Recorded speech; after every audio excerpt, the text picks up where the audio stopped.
हिंदी कहानी।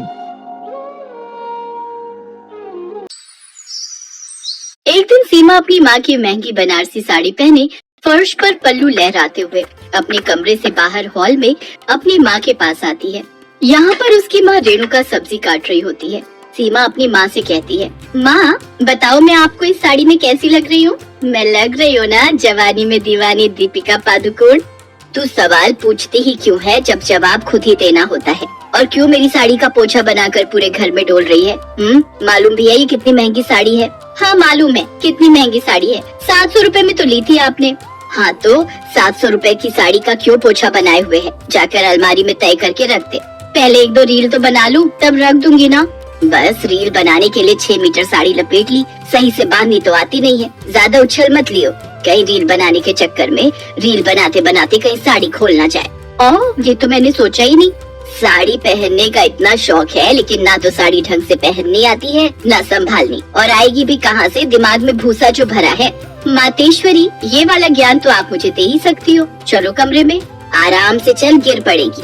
रेणुका के इतना कहते ही सीमा के 2 कदम चलते ही उसकी साड़ी उसके पैर में उलझ जाती है और वो धड़ाम से गिर जाती है।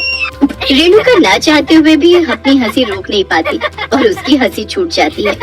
सीमा चुलबुली और मस्त लड़की थी, उसे साड़ियों का बहुत शौक था, इसलिए वो माँ की साड़ियाँ बदल बदल कर पहन कर देखती थी। एक रोज वो अपनी माँ के साथ शॉपिंग के लिए गई। वो साड़ी की शॉप पर जाती है, वहाँ उसे एक साड़ी बहुत पसंद आती है। सीमा दुकानदार से कहती है, सुनिए इस साड़ी का क्या रेट है? ये 8,000 रुपए की है। सीमा ये सुनकर उस साड़ी से दूर हट जाती है और कहती है, इतनी महंगी? ये साड़ी ही है ना? नहीं ये बनारसी साड़ी है नालायक। देखिए ये लास्ट पीस है बनारसी साड़ी का, यदि आपको पसंद है तो मैं इसका रेट कुछ आगे पीछे कर दूंगा। नहीं वैसे भी कितना आगे पीछे कर देंगे, माँ तो 2,000 से ज्यादा की साड़ी कभी लेती ही नहीं है। 8,000 की साड़ी, वो भी बनारसी साड़ी, दूर की बात है।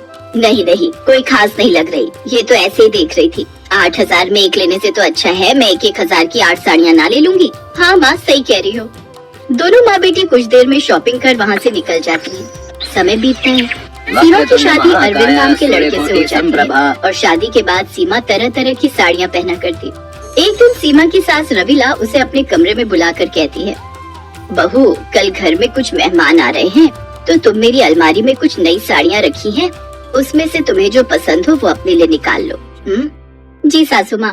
सीमा बिना कुछ सवाल किए रविला की अलमारी खोलती है और सभी साड़ियों को देखने लगती है, जिसमें से उसे एक गुलाबी साड़ी बहुत पसंद आती है। गुलाबी साड़ी निकालते हुए और दिखाते हुए अपनी सास से कहती है, माँ जी मुझे ये साड़ी बहुत पसंद है, ये साड़ी मुझ पर अच्छी लगेगी ना? नहीं। क्यों नहीं सासू माँ? माँ तो कहती है कि गुलाबी रंग मुझ पर बहुत अच्छा लगता है। मेरा मतलब है ये साड़ी छोड़कर तू कोई और सी साड़ी ले लेना। क्यों सासू माँ? ओहो एक बार में समझ में नहीं आता है क्या? ये साड़ी बहुत महंगी है, इसका पल्लू भी फटा हुआ है। अच्छा ये बात है, ठीक है सासू माँ मैं कोई और साड़ी ले लेती हूँ। इतना कहकर सीमा वो साड़ी अलमारी में रख देती है और दूसरी ले लेती है और अपने कमरे में चली जाती है। रविला सोचती है, अच्छा हुआ मैंने उससे वो साड़ी बचा ली। अगले दिन घर में मेहमान आते हैं। सीमा उनकी खूब आवभगत करती है। मेहमानों के जाने के बाद सीमा की ननद आकांक्षा उससे मिलने आती है।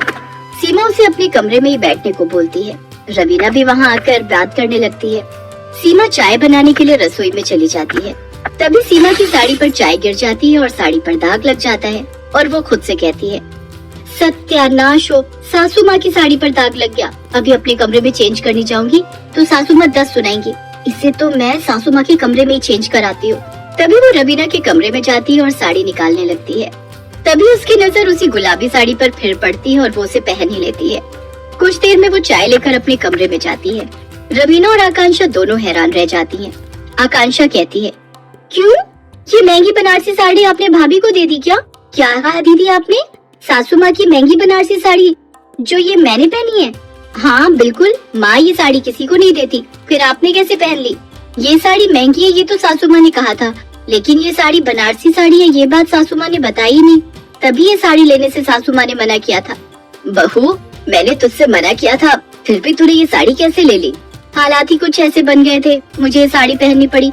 लेकिन आप ऐसे गुस्सा क्यों कर रही हैं? सासू माँ बिना कुछ कहे ही गुस्से में वहाँ से चली जाती है। तभी आकांक्षा कहती है, ये बनारसी साड़ी उनकी जिंदगी की सबसे महंगी साड़ी है, बनारसी साड़ी तो महंगी होती ही है, इसमें क्या बड़ी बात है। बड़ी बात तो ये है कि पूरे 20,000 रुपए की है, जो माँ ने जिद करके पापा से खरीदने को कहा था और ये वादा भी किया था कि ये साड़ी किसी को कभी पहनने को नहीं देंगी। क्या? मैंने तो ये महंगी बनारसी साड़ी पहन ली। वही तो भाभी। ऐसे ही 2 दिन का समय बीत जाता है। उसकी सासू माँ उससे कुछ नहीं कहती। ये देख सीमा काफी परेशान हो जाती है और अरविंद से बात करते हुए कहती है, देखो अरविंद, मैंने सासू माँ की गलती से बनारसी साड़ी क्या पहन ली। वो मुझसे नाराज है, कुछ बोलती ही नहीं है। तो तुम जाकर के बात क्यों नहीं कर लेती? और 2 दिन हो गए हैं, तुमने अभी तक माँ की साड़ी भी वापस नहीं की। हाँ नहीं तो, जब से पता चला है वो साड़ी 20,000 की है, मैंने तो उसे तय करके उसी कोने में रख दिया है। और फिर सासू माँ के पास जाने में भी तो डर लग रहा है। साड़ी लो और चलो मेरे साथ। तभी सीमा साड़ी लेकर सासू माँ के पास जाती है और साड़ी को अपनी सास को देते हुए कहती है, सासू माँ मुझे माफ कर दो और अपनी महंगी बनारसी साड़ी वापस ले लो। माँ, इसको पता नहीं था कि इतनी महंगी साड़ी है, नहीं तो ये नहीं पहनती। कोई बात नहीं बहू, आज तक मैंने ये साड़ी किसी को पहनने नहीं दी, लेकिन जब आज तूने ये साड़ी पहनी तब मुझे मालूम पड़ा कि ये साड़ी मुझसे ज्यादा तुझ पर जच रही है। यानी माँ, आप मुझसे नाराज नहीं हो? नाराज तो मैं तुझसे बहुत थी, पर अब नहीं। मैं तो खुद अभी तेरे पास आने वाली थी ये कहने के लिए, अब ये महंगी बनारसी साड़ी तू ही रखना, मेरा तोहफा समझकर। सीमा, तुम तो खामखाई डर रही थी। थैंक यू सासू माँ। इतना कहकर वो अपनी सास के गले लग जाती है